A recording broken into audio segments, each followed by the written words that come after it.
জীবন জীবিকার স্বার্থে অর্থনৈতিক কর্মকাণ্ড চালু করতে হবে। জাতির উদ্দেশ্যে দেওয়া ভাষণে প্রধানমন্ত্রী দেশবাসীকে জানালেন ঈদ শুভেচ্ছা। রমজানের ওই রোজা শেষে এলো খুশির ঈদ। ঈদ মোবারক। রাত পোহালি ঈদ জামাত হবে শুধু মসজিদে মসজিদে, মানতে হবে স্বাস্থ্যবিধি। মধ্যপ্রাচ্য সহ অনেক দেশে ঈদ উদযাপন। করোনায় ভিন্ন প্রেক্ষাপটে এলো ঈদ। এরপরও বাড়ি ফেরার তীরে চলাচল নিয়ন্ত্রণ করবে পুলিশ। সামাজিক দূরত্ব না মেনে কেনাকাটা।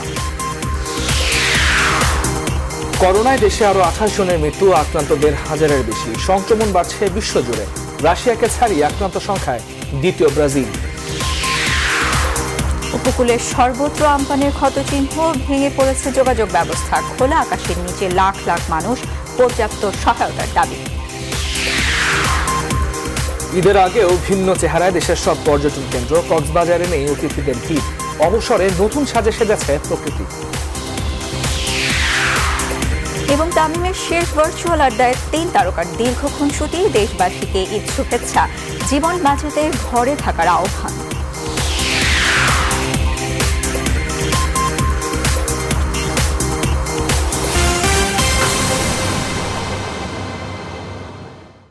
রেইনবো অলরাউন্ডার এক্সটেরিয়র পেইন্ট, বাংলাদেশের আবহাওয়া উপযোগী একমাত্র পেইন্ট।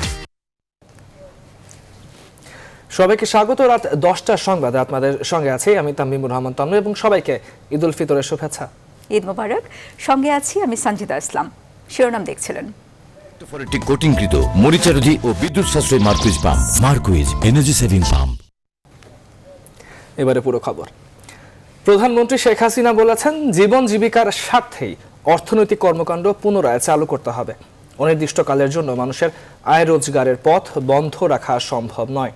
পবিত্র ঈদ উল ফিতর উপলক্ষে জাতির উদ্দেশ্যে দেওয়া ভাষণে এসব কথা বলেন তিনি। করোনা ভাইরাস সংক্রমণ আর আমপান ঘূর্ণিঝড়ের প্রসঙ্গ উল্লেখ করে সরকার প্রধান বলেন, ঝড় মহামারী আসবেই, সেগুলো মোকাবেলা করেই সামনে এগিয়ে যেতে হবে। শাহ আলী জয়ের প্রতিবেদন। আমি বাংলাদেশের দেশবাসীকে ঈদের শুভেচ্ছা জানাতে জাতির উদ্দেশ্যে প্রধানমন্ত্রী শেখ হাসিনার ভাষণ। ঈদ মোবারক। এবারের ঈদ এসেছে ভিন্ন প্রেক্ষাপটে।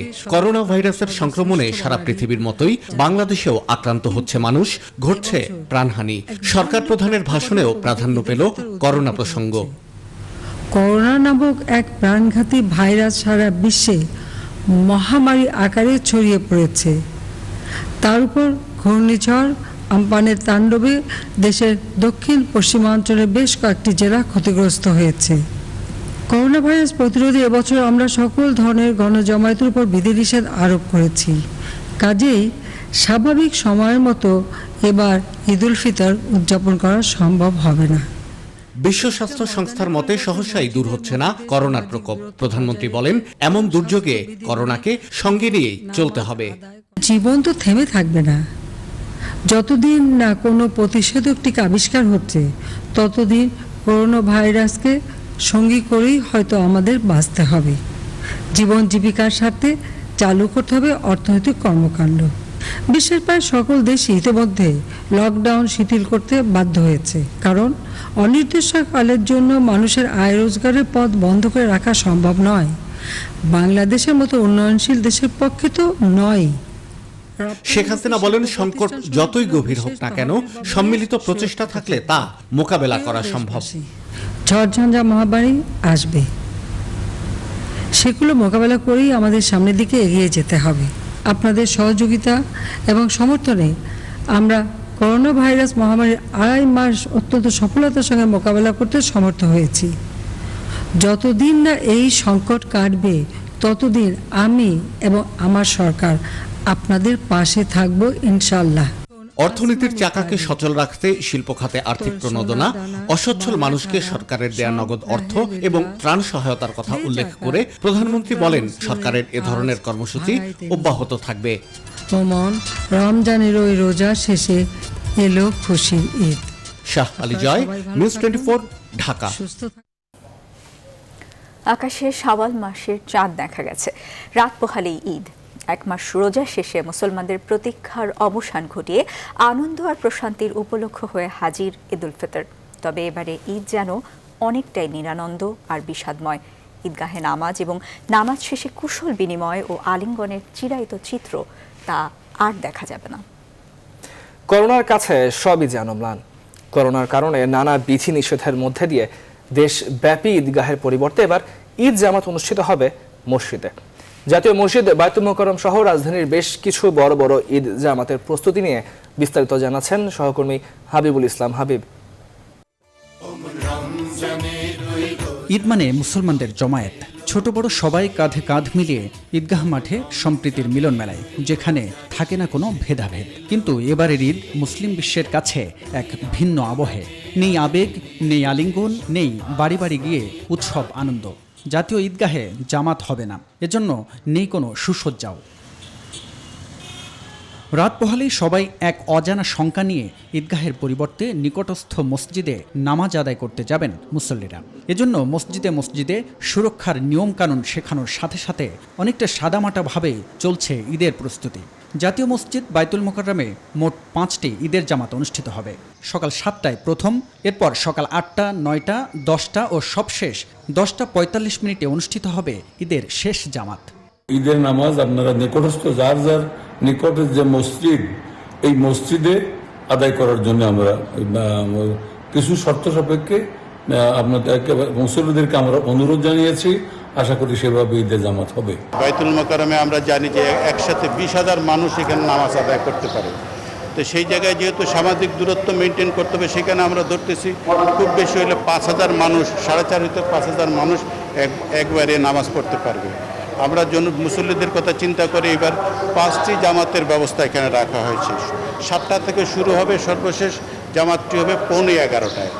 মহাখালীর সবচেয়ে বড় ঈদ জামাত অনুষ্ঠিত হবে মসজিদে গাউসুল আজমে। প্রথম জামাত সকাল 7:30টায় ও দ্বিতীয় জামাত অনুষ্ঠিত হবে 9:30টায়।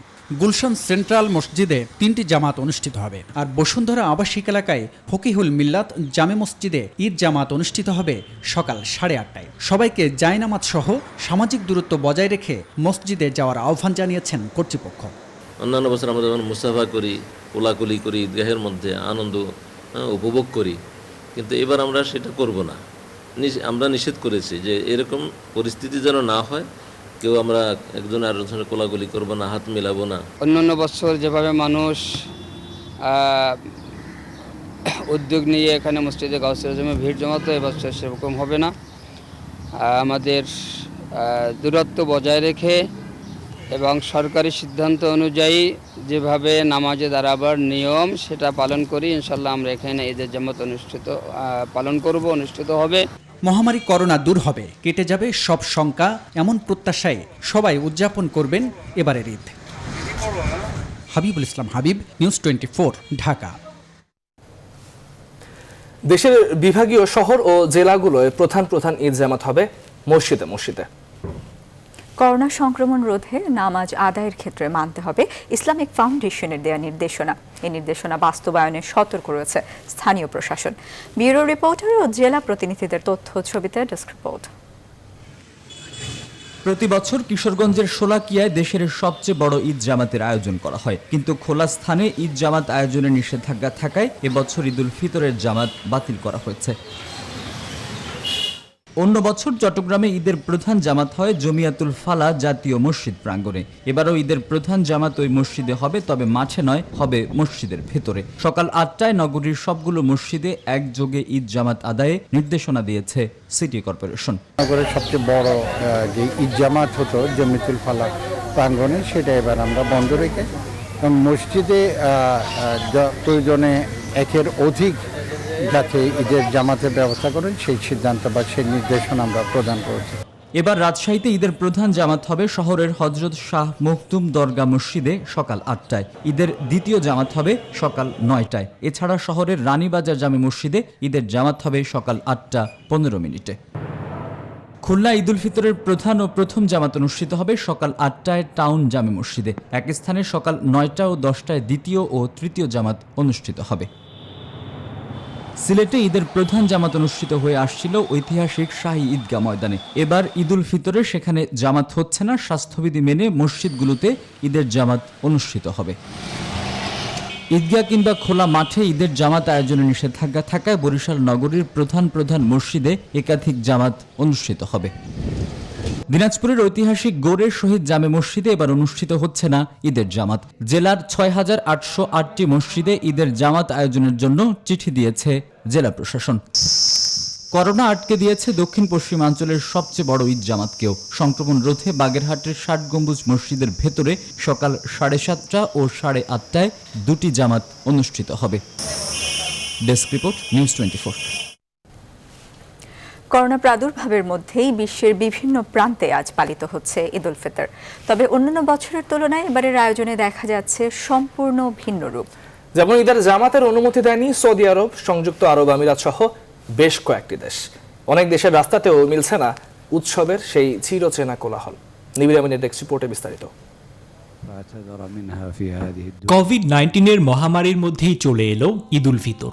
ঈদ উৎসব করতে গিয়ে আরও যেন বাড়তে না পারে ভাইরাসের সংক্রমণ, তা নিশ্চিত করতেই কঠোর অবস্থান নিয়েছে সৌদি আরব। ঈদের দিনও দেয়া হয়েছে 24 ঘন্টার কারফিউ।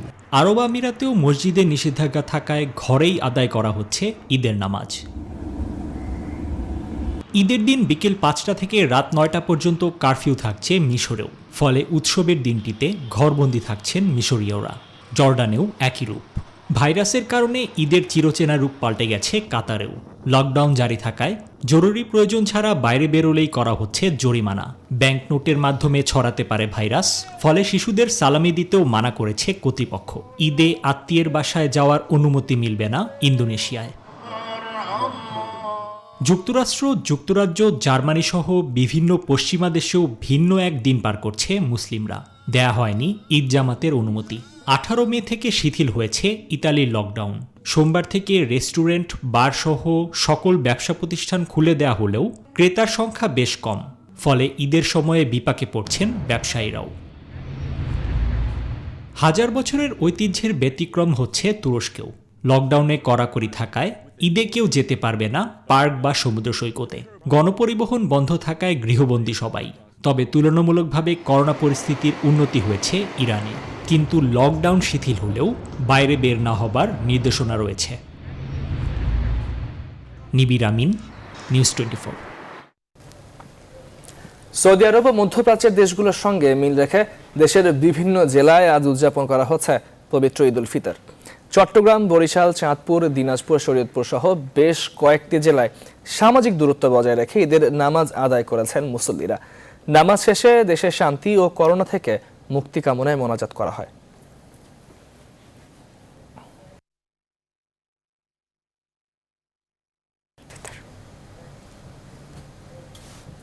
রাস্তায় বেরোলেই চোখে পড়ছে অগণিত অসহায় মানুষ। শূন্য কতগুলো হাত আর মাস্কের আড়ালে থাকা ক্ষুধার্ত শঙ্কিত চোখ।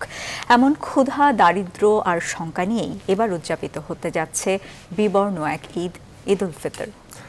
ইসলামী চিন্তাবিদরা বলছেন, চলমান পরিস্থিতিতে শরীয়ত অনুযায়ী বাড়ি কিংবা স্বল্প পরিসরে মসজিদে নামাজ আদায় করেও ঈদের জামাতের পুরো সওয়াব লাভ করা সম্ভব। আরও জানাচ্ছেন লাকমিনা জেসমিন সোমা। দারিদ্র্যকে হার মানিয়ে ঘুরে দাঁড়ানো বাংলাদেশ যেন আবারও বড় চ্যালেঞ্জের মুখে। রাজধানীর রাজপথের এই দৃশ্য দেখে অনেকটা তাই মনে হয়। এক একটি গাড়ি এসে থামলেই হাজির হচ্ছে অসংখ্য অগণিত শূন্য হাত, ক্ষুধার্ত ও শঙ্কিত চোখ, যেখানে জীবিকার তাগিদে উপেক্ষিত জীবন কিংবা স্বাস্থ্য ঝুঁকি। বৈশ্বিক সংকটে অন্য অসংখ্য দেশের মতোই এবার এমন এক অপ্রত্যাশিত বাস্তবতার মধ্যেই বাংলাদেশেও এসেছে পবিত্র ঈদ উল ফিতর। উৎসব তো দূরে থাক, বেঁচে থাকাই যেন এক শ্রেণীর মানুষের কাছে সবচেয়ে বড় চ্যালেঞ্জ। আর আমাদের কেউ নাইও, ঠিক আছে, এখন বউ ছেলে মেলে খুব আছে বিপদে। সরকার হাতে যা দিচ্ছে তা খাচ্ছে হইলো যারা রাজনীতির করে হেরাই পায়, আমরা পাই না, গরিব মানুষ পাই না। মাসের দিকে তাকাই থাকি, মাসের দেয় যার জন দিকে দেয় না, আমরা কাজ কাম করে খাইতে পারি, আমরা কাজ নেয় না কেউ। ঈদে একটা নতুন জামা কিংবা কিছুটা ভালো খাবার খেতে যারা এই সময় রাত দিন খাটেন, তাদের হিসাব নিকাশও এবার পাল্টে গেছে। ঈদের কেনাকাটা কিছু করতে পারছেন না? ছেলেদের আবদার পূরণ করতে পারতেছেন, যাইতে পারতেছেন, মনে করি যদি ভাইরাস আক্রান্ত হই। পূর্ব ঘোষণা অনুযায়ী কোথাও কোনো ঈদগাহে ঈদের জামাতের আয়োজন নেই এবার। তবে মহামারীতে সামাজিক দূরত্ব মেনে মসজিদে কিংবা ঘরে নামাজ আদায় করেও সমান সওয়াব পাওয়া যাবে বলছেন ইসলামী চিন্তাবিদরা। আনন্দ উল্লাসের মাঝে গা ভাসিয়ে দিয়ে আমরা যদি স্বাস্থ্যবিধি লঙ্ঘন করে ফেলি, সেক্ষেত্রে আমরা দেশীয় আইনেও যেমনিভাবে অপরাধী সাব্যস্ত হব, শরীয়তের আইনেও আমরা অপরাধী সাব্যস্ত হব।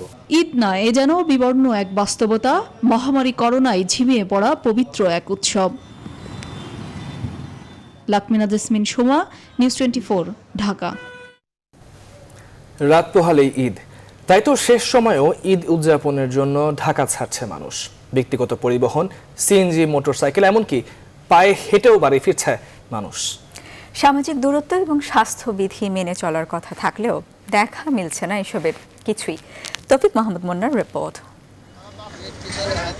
ঈদ মানেই আনন্দ, ঈদ মানেই উৎসব। আগামীকাল পবিত্র ঈদ উল ফিতর। তবে এবারে ঈদ সম্পূর্ণ আলাদা। সারা বিশ্বের মতো বাংলাদেশেও ভয়াবহ করোনায় এবারে এক অন্য ঈদ পালন করতে যাচ্ছে। ঈদের আগের দিন চিরচেনা ঢাকার এই প্রবেশ পথ গাবতলী চেহারা সম্পূর্ণ আলাদা। নেই যানজট, নেই কোলাহল, শুধু আছে কিছু ঘরে ফেরা মানুষের যাওয়ার চিত্র। ব্যক্তিগত পরিবহনের পাশাপাশি ভাড়া করা গাড়িতে ফিরছে মানুষ। নেই কোনো সামাজিক দূরত্ব মানার চিত্র। দেশে বাড়ি সাতক্ষীরা। জি, আমরা এই গাড়িতে যাব, সিএনজি অটো যেটা পাবো সেটাই যাব। বাধ্যতামূলকভাবে যাওয়া লাগতেছে। আর ঢাকাতে বর্তমানে আমার কেউ নাই, আমি নিজেও একজন ড্রাইভার। অটো বাইক আছে, ভ্যান রিক্সা আছে, উপরে এভাবে যেতে হবে। আসার দিনকে আইসি এভাবেই। ঢাকার অন্যতম প্রবেশ পথ আব্দুল্লাহপুরেও একই চিত্র। টঙ্গী, গাজীপুর, কিশোরগঞ্জ, শেরপুর, জামালপুরে যাওয়ার জন্য ব্যস্ত মানুষ। কোনো কিছু পরোয়া না করে ছুটে চলছে নিজের বাড়ির উদ্দেশ্যে। দেশে গেতেছি, বাচ্চা পোলাপান আছে, শাশুড়ি আছে, যায় বেড়াই, কয়দিন বেড়াই দেখে আয়। ব্যবসা বাণিজ্য জন্য চাকরি নাই, আমরা ঢাকা বসে খাবো কি? মানে ওই বিয়ে না, শুধু রেজিস্টার করবেন। ঢাকার নিকটে আশুলিয়া সাভারে দেখা যায় বাড়ি ফেরা মানুষের ঢল। করোনাকে উপেক্ষা করে বাড়ি ফিরছেন তারা। শুরুতে ঢাকার বাইরে যাওয়া বন্ধ থাকলেও দুদিন আগে মধ্যরাতে ব্যক্তিগত পরিবহনে ঢাকা যাওয়া আসা শিথিল করে আইন শৃঙ্খলা বাহিনী। তৌফিক মাহমুদ মুন্না, নিউজ 24, ঢাকা। স্বাস্থ্যবিধি মেনে সবাইকে ঈদ উদযাপনের আহ্বান জানিয়েছেন আওয়ামী লীগের সম্পাদক এবং সড়ক পরিবহন ও সেতুমন্ত্রী ওবায়দুল কাদের। রোববার সকালে তার সরকারি বাসভবনে নিয়মিত অনলাইন ব্রিফিংয়ে তিনি আহ্বান জানান। পবিত্র ঈদ উপলক্ষে দেশবাসী, জনগণ এবং মুসলিম জাহানের প্রতি ঈদ শুভেচ্ছা জানাচ্ছি ঈদ মুবারক। আমরা কামনা করছি করোনা আক্রান্তদের নিরাময়, সুস্বাস্থ্য প্রত্যাশা করছি, নিরবচ্ছিন্ন শান্তি, অগ্রগতি। রাত 10টার সংবাদের এই পর্যায়ে বিরতি নিচ্ছি। ফিরছি আরো সংবাদ, সঙ্গে থাকুন।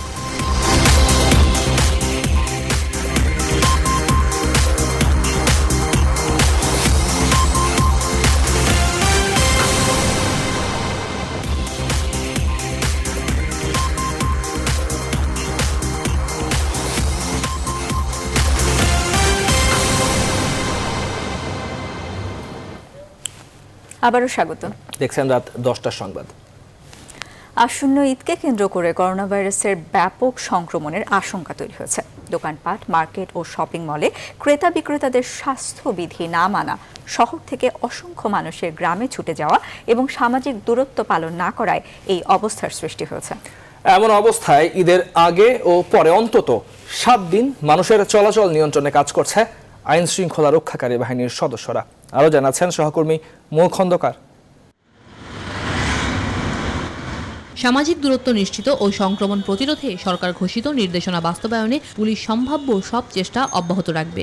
রাজধানী সহ দেশের বিভিন্ন শহর থেকে জরুরি প্রয়োজন ছাড়া মানুষ যাতে অন্যত্র যেতে না পারে সেজন্য থাকবে বাড়তি নজরদারি, বাড়বে টহল। শহরের প্রবেশপথে কঠোর নজরদারি করবে আইন শৃঙ্খলা বাহিনীর সদস্যরা।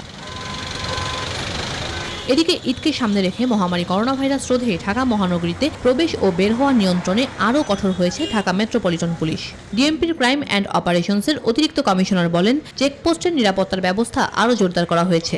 ঈদের সময় অন্য বছরের যে একটা প্রেক্ষাপটে আমরা নিরাপত্তা ব্যবস্থা জোরদার করতাম, এবার করোনা পরিস্থিতি মাথায় রেখেই আমরা সার্বিক নিরাপত্তা ব্যবস্থা জোরদার করব। এক ধরনের পেট্রোলের ব্যবস্থা যেমন করেছি, আমরা তেমনি বিভিন্ন গোয়েন্দা তথ্য নিয়ে কাজ করার চেষ্টা করছি। যারা ইতিমধ্যে বিভিন্ন অপরাধে জড়িত ছিল তারা কারা কারা জামিনে পেয়েছে এবং জামিনে পেলে তাদের অ্যাক্টিভিটি কি সেগুলো আমরা মনিটর করার চেষ্টা করছি। এই বিষয়ে পুলিশ সদর দফতরের সহকারী মহাপরিদর্শক বলেন, করোনা ভাইরাস সংক্রমণ প্রতিরোধে সরকার ঘোষিত নির্দেশনা বাস্তবায়নে সব ধরনের চেষ্টাই থাকবে। মূলত ঈদের জামাত কেন্দ্রিক আমাদের নিরাপত্তা আয়োজন একটু বাড়তি আমরা জোরালো করব নিরাপত্তা নিশ্চিত করার জন্য। আর এছাড়া সাধারণ মানুষের এবং তাদের জীবনের সম্পদের যে কোনো রকম নিরাপত্তা নিশ্চিত করার জন্য আমরা সর্বতোভাবে প্রস্তুত থাকব। র্যাব মিডিয়া উইং পরিচালক বলেন, ঈদকে সামনে রেখে সরকার ঘোষিত সব নির্দেশনা বাস্তবায়নে কঠোর অবস্থানে থাকবে র্যাব। আমরা আমাদের পেট্রোলের মাধ্যমে চেষ্টা করব এবং পোশাকে এবং সাদা পোশাকে আমরা আমাদের দায়িত্ব সঠিকভাবে পালন করবার জন্য, যেন এই ঢাকা শহরে ছিনতাই, রাহাজানি এবং চুরির মতো ঘটনা যেন না ঘটে, সেটা আমরা সজাগ থাকব। পুলিশ আশা করছে এই সময়টাতে সংক্রমণ বৃদ্ধির যে আশঙ্কা তৈরি হয়েছে তা রোধ করা সম্ভব হবে। মৌ খন্দকার, নিউজ 24, ঢাকা। শেষ মুহূর্তের কেনাকাটায় জমজমাট ছিল রাজধানীর শপিং মল ও বিপণী বিতানগুলো। করোনা ভাইরাসের ভয়কে উপেক্ষা করেই ক্রেতারা ভিড় জমান ছোট বড় বিপণী বিতানগুলোতে। সামাজিক দূরত্ব মেনে চলা নিয়ে কারো মধ্যে নেই বিন্দুমাত্র সচেতনতা। রাজধানী ঘুরে আরও জানাচ্ছেন সৈয়দ রায়হান। এই চিত্র দেখলে মনেই হতে পারে করোনা ভাইরাসকে অনেকটা বৃদ্ধাঙ্গুলি দেখিয়েই কেনাকাটায় মগ্ন সকলে। রাজধানীর নিউ মার্কেট, গাউসিয়া ও মৌচাক মার্কেট সহ সর্বত্রই যেন ক্রেতা বিক্রেতার মিলন মেলা চলছে। দর কষাকষি, অনেকেই আবার পোশাক ট্রায়াল দিচ্ছেন। ক্রেতারা দিচ্ছেন প্রয়োজনীয়তার নানা অজুহাত। অনেকেই বলছেন করোনা থাকবে স্থায়ীভাবে। এখন একই রকম চলতেছে, তো মনে হচ্ছে যে এটা এরকমই থাকবে স্থায়ী, আর অনেক দিন। এটা তো এখন যে ভাইরাস চলতেছে, এটা তো আমাদের জন্য খুবই মারাত্মক, অনেক রিস্ক। তারপরেও আসতেছে, তবে মার্কেটগুলো বেশ সতর্ক দেখলাম, কিছু কিছু যারা ব্র্যান্ডেড। সামাজিক দূরত্ব মানানোর ক্ষেত্রে বিক্রেতারা বরাবরের মতোই দায় চাপাচ্ছেন ক্রেতাদের উপর। বলছেন, বারবার অনুরোধ করা সত্ত্বেও ক্রেতারাই মানছেন না শারীরিক দূরত্ব। আমরা একটা কাস্টমার, দুইটা কাস্টমার, দূরে রাখে 3 ফুটের কথা বলি, বেশি কাস্টমার আমরা আনি না। কাস্টমাররা অনেক সময় মানে না, জায়গা ছোট, কাস্টমার কম, তো 3-4 জনের বেশি দোকানে ঢুকবেন না, নিরাপদ দূরত্ব বজায় রাখবেন, এগুলো আমরা মেনটেন করছি। সরকারি নির্দেশনায় শপিং মল খুলে দেওয়ার পর থেকে কেনাবেচার কাঙ্ক্ষিত লক্ষ্য পূরণ না হওয়ায় সরকারি প্রণোদনার দাবিও জানাচ্ছেন ক্ষুদ্র ব্যবসায়ীরা। সৈয়দ রায়হান, নিউজ 24, ঢাকা। দেশে করোনায় একদিনে সর্বোচ্চ 28 জনের মৃত্যু হয়েছে। এ নিয়ে মৃতের সংখ্যা বেড়ে দাঁড়িয়েছে 480 জনে। 24 ঘন্টায় নতুন রোগী শনাক্ত হয়েছে 1532 জন। ফলে মোট আক্রান্ত বেড়ে হয়েছে 33,610 জন। আজ দুপুরে স্বাস্থ্য অধিদপ্তরের নিয়মিত অনলাইন ব্রিফিংয়ে এসব তথ্য জানানো হয়। তারা আরও জানায়, 24 ঘন্টায় নমুনা পরীক্ষা করা হয়েছে 8,908টি। আর নতুন করে 415 জন সহ মোট সুস্থ হয়েছেন 6,901 জন। নমুনা পরীক্ষা হয়েছে 9,184টি এবং পরীক্ষা হয়েছে 8,908টি। পরীক্ষাকৃত নমুনায় শনাক্ত হয়েছেন 1,532 জন। এ পর্যন্ত 31,737 জন শনাক্ত হয়েছেন। 24 ঘন্টায় মৃত্যুবরণ করেছেন 28 জন এবং এ পর্যন্ত 480 জন। 24 ঘন্টায় সুস্থ হয়েছেন 415 জন এবং এ পর্যন্ত 6,901 জন। করোনায় বিশ্বব্যাপী মৃতের সংখ্যা ছাড়িয়ে গেল 3,44,000। মোট আক্রান্তের সংখ্যা দাঁড়িয়েছে 54,34,000-এর বেশি। যুক্তরাষ্ট্রে একদিনে আবারও 1,000-এর বেশি মৃত্যু হয়েছে। রাশিয়াকে টপকে আক্রান্তের সংখ্যায় দ্বিতীয় অবস্থানে ব্রাজিল। দেশটিতে একদিনে 16,500-র বেশি আক্রান্ত হয়। মোট আক্রান্তের সংখ্যা ছাড়িয়েছে 3,49,000। 24 ঘন্টায় 139 জনের মৃত্যু ও 9,000-এর বেশি আক্রান্তের ঘটনা রাশিয়ায়। যুক্তরাজ্য, স্পেন, ইতালি, ফ্রান্স ও জার্মানি মিলিয়ে মোট মৃত্যু হয়েছে 508 জনের।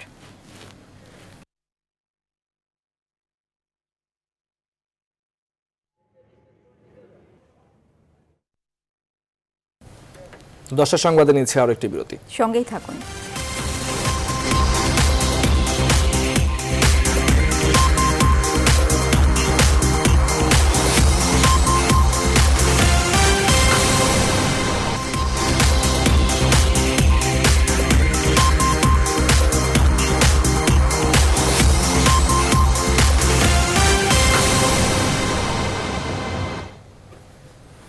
স্বাগত আরো একবার। দেখছেন রাত 10টার সংবাদ। ঘূর্ণিঝড় আম্পানের ক্ষতচিহ্ন উপকূল জুড়ে। খুলনায় উপকূলীয় এলাকায় বেড়িবাঁধ ভেঙে প্লাবিত হয়েছে গ্রামের পর গ্রাম। ক্ষতি হয়েছে কয়েক হাজার হেক্টর ফসলি জমির। ভেসে গেছে মাছের ঘের, ভেঙে পড়েছে যোগাযোগ ব্যবস্থা। বসত ভিটা হারিয়ে খোলা আকাশের নিচে বসবাস করছেন অনেকে। প্রাকৃতিক দুর্যোগ মোকাবেলায় উপকূলীয় এলাকায় টেকসই বেড়িবাঁধ নির্মাণের পাশাপাশি অবকাঠামোগত উন্নয়নের দাবি জানিয়েছেন বিশ্লেষকরা। শামসুজ্জামান শাহিনের তথ্য চিত্রে ডেস্ক রিপোর্ট। ঘূর্ণিঝড় সিডর, আইলা, বুলবুলের সাথে যুদ্ধ করেই জীবন কাটে উপকূলীয় এলাকার মানুষের। গেল ২০ মে ঘূর্ণিঝড় আম্পানের তাণ্ডবে উপকূলীয় এলাকার বিভিন্ন স্থানে পাউবো বেড়িবাঁধ ভেঙে বিস্তীর্ণ এলাকা প্লাবিত হয়। ভেসে যায় ফসলি জমি, অসংখ্য মাছের ঘের। ক্ষতিগ্রস্ত হয়েছে প্রায় ৮৩,০০০ কাঁচা ও আধাপাকা বাড়িঘর। পল্লী বিদ্যুতের ৫ শতাধিক খুঁটি ভেঙে পড়ায় বিদ্যুৎবিহীন হয়ে পড়ে ৩.৫ লাখ মানুষ। ঘর দরজা তো সব পুড়ে গেছে, এখন খাবো কি তাও তো সে চিন্তা ভাবনা তো নেই। এখন আমরা কি করি বাঁচবো, আমাদের বাঁচার কোনো পথ নেই। একের পর এক জল ঢুকতে লাগলে আমরা কতক্ষণ আমরা বেঁচে থাকবো। পানি উন্নয়ন বোর্ডের মতে খুলনার কয়রা, দাকব, বটিয়া ঘাটায় প্রায় ৯০ কিলোমিটার বেড়িবাঁধ ক্ষতিগ্রস্ত হয়েছে। কোথাও বাঁধ উপচে জোয়ারের পানি ঢুকছে লোকালয়ে। লবণ পানিতে নষ্ট হয়েছে ফসলি জমি, সবজি ক্ষেত। সব হারিয়ে বিপর্যস্ত উপকূলের মানুষ। বেড়িবাঁধ ভেঙে এই অঞ্চল অলরেডি প্লাবিত হয়েছে এবং মানুষের বিশেষ করে কাঁচা ঘর এবং সেগুলি বিধ্বস্ত হয়েছে এবং এই সংখ্যা অনেক বেশি। কৃষি অফিসের তথ্য মতে খুলনা অঞ্চলে প্রায় ৩,০০৫ হেক্টর জমির ফসল নষ্ট হয়েছে। এতে প্রায় ৫৬ কোটি টাকার ক্ষতি হয়েছে। অন্যান্য ফসল যেমন সবজি, তারপরে কলা, পেঁপে, পান, কিছু সামান্য সূর্যমুখী, এসব মিলে আমাদের ক্ষতি হয়েছে ৩,০০৫ হেক্টর। প্রাকৃতিক দুর্যোগ মোকাবেলায় টেকসই বেড়িবাঁধ ও অবকাঠামোগত উন্নয়নের দাবি জানিয়েছেন বিশ্লেষকরা। আমরা বারবার আবেদন করা সত্ত্বেও যে ধরনের অবকাঠামোগত উন্নয়ন এবং উপকূলীয় বাসীদেরকে যেভাবে গড়ে তোলা দরকার, তাদেরকে সহযোগিতা দেওয়া দরকার, সেটি এখনো অনুপস্থিত। উপকূলীয় এলাকায় দুর্যোগ মোকাবেলায় দ্রুত সরকার সব ধরনের উদ্যোগ নেবে, এমন প্রত্যাশা সংশ্লিষ্টদের। Desk report, news 24। ঈদের ছুটিতে কক্সবাজার সমুদ্র সৈকতে ভিড় করেন লাখো পর্যটক। তবে করোনার কারণে এবারের চিত্র ভিন্ন। করোনা সংক্রমণ রোধে গেল 18 মার্চ থেকে কক্সবাজার সমুদ্র সৈকত ভ্রমণে চলছে নিষেধাজ্ঞা। জনশূন্য সৈকতে নির্জনতার সুবাদে জেগে উঠেছে প্রকৃতি। বালিয়াড়িতে ঝাঁকে ঝাঁকে বিচরণ করছে লাল কাঁকড়া। ডালপালা মেলতে শুরু করেছে সাগরলতা। সৈকতে প্রকৃতির এমন পরিবর্তনকে ইতিবাচকভাবে দেখছেন পরিবেশবিদরা। ইসমত আরাইশোর তথ্যচিত্রে ডেস্ক রিপোর্ট। প্রতি বছরই ঈদের ছুটি কাটাতে বিশ্বের দীর্ঘতম সমুদ্র সৈকত কক্সবাজারে আসেন লাখো পর্যটক। করোনা সংক্রমণ রোধে সমুদ্র সৈকত ভ্রমণে চলছে নিষেধাজ্ঞা। এ কারণে বর্তমানে সাগরের ঢেউয়ের গর্জন ছাড়া আর কোনো কোলাহল নেই সৈকতে। বালিয়াড়িতে মানুষের বিচরণ না থাকায় অবাধে ঘুরে বেড়াচ্ছে লাল কাঁকড়ার দল। ডালাপালা মেলতে শুরু করেছে সাগরলতা। জমতে জমতে বড় হচ্ছে বালিয়াড়ি। এখন লোকজন হমে জানার পর গাছগুলো দেখা যাচ্ছে। পর্যটক না আসার কারণে এখানে বিচে ছোট ছোট যেগুলো লাল কাঁকড়া আছে সবগুলো আপনার এখন আবার দেখা যাচ্ছে। সংশ্লিষ্টরা বলছেন অন্তত এই দুর্যোগময় মুহূর্ত হলেও প্রকৃতি তার নিজের পরিবেশ ফিরে পেয়েছে। এ কারণে দীর্ঘদিন পরেও ডলফিনের ঝাঁক লোকালয়ের একদম কাছে এলো। ডলফিনের যে অধিকারটা আছে এখানে এই বিচে বিচরণ করার, কচ্ছপের যে অধিকার আছে এখানে ডিম পাড়ার, এগুলো আমাদেরকে ঠিক সুরক্ষা করতে হবে। সমুদ্র সৈকতের প্রকৃতির রাজ্যে এমন পরিবর্তন ইতিবাচক দেখছেন পরিবেশবিদরা। তারা বলছেন এসব প্রাণ প্রকৃতি যে বৈচিত্র্য রক্ষায় সৈকতের কিছু কিছু অংশে প্রকৃতি বান্ধব হিসেবে গড়ে তোলার উদ্যোগ জরুরি। বছরের একটি সময় যদি আমরা সমুদ্রকে যেখানে কোনো পদচারণা সহ প্রবেশ নিষিদ্ধ করতে পারি তাহলে এটা বারবার ফিরে আসবে। এটাকে রক্ষা করতে গেলে কিছু আইসোলেটেড জায়গা করতে হবে। কিছু জায়গায় পর্যটন নামবে, সমুদ্র দেখবে, গোসল করবে। আর যেখানে লতাপাতার কেকড়া, এইটু পর্যটনের দেখার একটা জিনিস। এখানে এটার আগে ওনাদেরকে বসার বা এর আগে ওনাদের খেলাধুলার, বাচ্চাদের খেলাধুলা একটা জায়গা করবে। করোনা সংক্রমণ রোধে গেল 18 মার্চ থেকে বিশ্বের দীর্ঘতম কক্সবাজার সমুদ্র সৈকত ভ্রমণে নিষেধাজ্ঞা দেয় জেলা প্রশাসন। Desk report, news 24। সংবাদে আবারও বিরতি নিচ্ছি, ফিরছি বিরতির পরে, সঙ্গে থাকুন।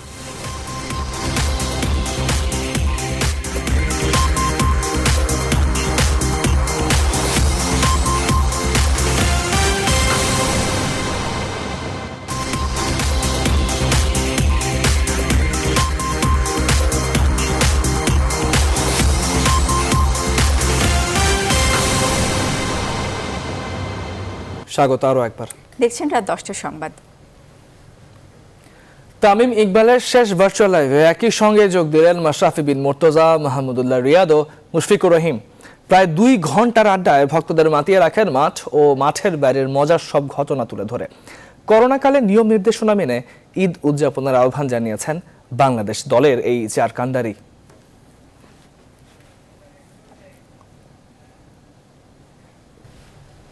আর এই ছিল রাত 10টার সংবাদে। এতক্ষণ সঙ্গে থাকবার জন্য ধন্যবাদ সবাইকে।